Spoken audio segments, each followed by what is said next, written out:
आए हैं, मैं उन सबको धन्यवाद देना चाहूँगा कि आपने धैर्य का परिचय दिया है और संवैधानिक रूप से अपनी बात रखी है। अभी हमारी कई आपके प्रतिनिधि मंडल के सदस्यों के साथ भी बैठक हुई है, वार्ता हुई है, कल भी हुई थी। और आज एक अलग चीज़ ये हुई है कि पीड़ित परिवार से भी हमने विस्तार में बैठ के उनकी मांगों के संबंध में, उनकी ज़रूरतों के संबंध में अच्छे से बात की है। कई सारी बातें उन्होंने अपनी सामने रखी। एक उनका ये था कि पीड़ित परिवार को सहायता राशि उपलब्ध कराई जाए। इसके संबंध में ये निर्णय लिया गया है कि इस योजना के तहत एक अच्छा सा औचित्यपूर्ण प्रस्ताव बनाकर तत्काल भेजा जाएगा। और इसके अतिरिक्त बहुत सारी जन कल्याणकारी योजनाएं ऐसी होती हैं जो हम अपने जनपद स्तर पर दे सकते हैं, जिनका लाभ हम परिवार तक पहुंचा सकते हैं, वो हम करेंगे। ये हम अपने स्तर पे तत्काल आज से ही प्रक्रिया शुरू कर देंगे। इसके अतिरिक्त परिवार ने ये भी एक अपनी ज़रूरत बताई थी कि आत्मरक्षा के लिए उन्हें शस्त्र लाइसेंस की ज़रूरत है, तो उसके लिए यहाँ बैठ के हम उनका फॉर्म भी भरवा रहे हैं और अगले 3-4 दिन में ये प्रक्रिया पूरी कर ली जाएगी।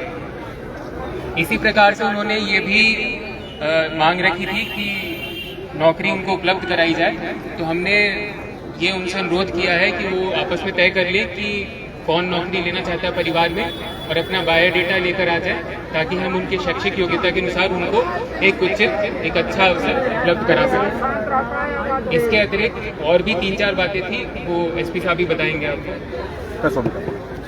देखिए, जैसा कि आप लोग जानते हैं कि इसमें जो ये दुर्भाग्यपूर्ण घटना हुई थी, इसमें जो आरोपी जेल में है उसके खिलाफ जो विवेचना प्रचलित है, एक मांग ये थी कि उस विवेचना में साक्ष्यों के आधार पर एक अच्छी विवेचना की जाए, जिसका हम लोग न्यायालय में अच्छे से पैरवी करके उसको कठोर से कठोर दंड दिला पाए। तो मैं ये आश्वस्त करता हूँ कि जो विवेचक हैं, मैं अपने निकट पर्यवेक्षण में विवेचना को संपादित कराते हुए ये कोशिश करूँगा। साथ ही साथ जो हमारी अभियोजन के लोग होते हैं उनसे समन्वय स्थापित करके जो कठोर दंड जो हमारे कानून के तहत है वो जो है आरोपी को दिलवाया जाएगा।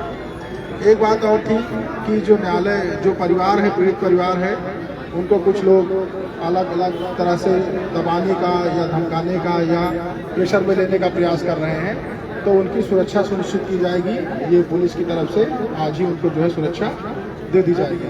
जो पुलिस की तरफ से रिपोर्ट लगती है लाइसेंस में, वो हम लगवा देंगे, ताकि उनको आत्मरक्षा, जो उनकी एक डिमांड है कि उनको एक शख्स का लाइसेंस होना चाहिए, वो हम उसको पूरा करेंगे। इसके अलावा हम लोग अपने ऑफिस में, अपने कार्यालय में हरदम 24 घंटे मौजूद हैं।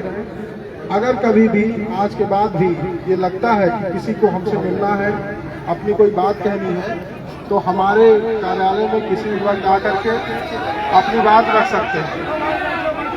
तो आज जो हमारी बैठक हुई है, ये जिन बिंदुओं पे हुई है उसका जो परिणाम है वो डीएम साहब ने और मेरे द्वारा आप लोगों को बता दिया गया है। अब मैं आपके पदाधिकारियों से अनुरोध करता हूं कि आप लोगों से अपील करें कि आप लोग जब सब चीजें आमने सामने सुन ली हैं, अच्छा, 2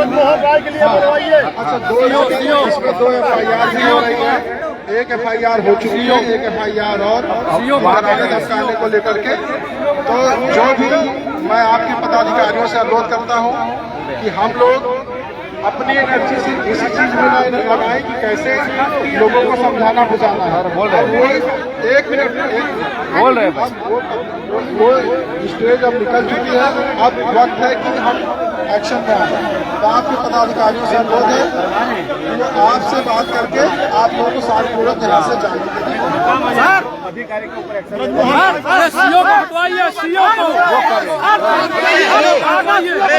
हटाया जाए, वो कार्रवाई आज होगी। अरे तो ये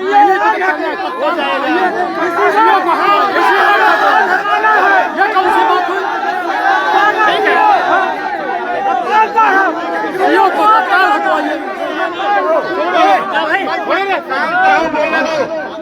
जो आप लोगों का एक रोष है वहाँ पे लोकल अधिकारियों के खिलाफ, उसमें भी हम लोग कार्रवाई करेंगे। अरे हो गई, आज कार्रवाई करेंगे। वहीं बैठिए, चलिए वहाँ बैठते हैं। वहाँ पहले बैठे थे, वहीं हमारे नेतृत्व में फतेहपुर में है हम लोग डॉक्टर नारियल वर्मा जी के नेतृत्व में। हट गया क्या?